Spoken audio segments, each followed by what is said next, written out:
The greatest misunderstanding about artificial intelligence is the word thinking. AI does not think, it predicts.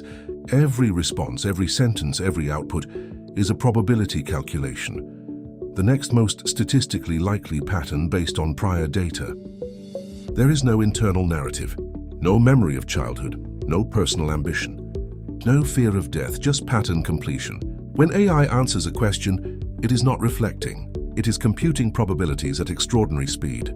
That distinction matters. Human thinking involves abstraction, emotional weighting, embodied memory, biological drive, and long-term continuity of identity.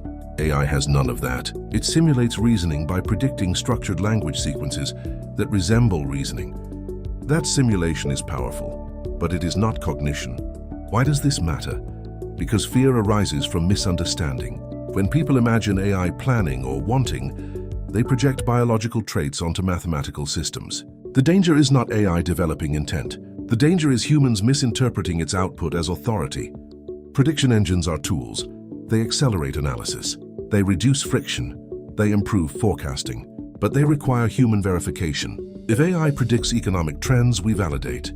If AI models climate data, we cross-check.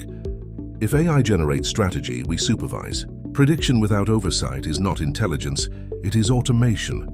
The real power emerges when prediction and human judgment combine. AI does not think, it predicts patterns, and prediction is powerful, but it is not consciousness. This is EPAI-06 in the AI series.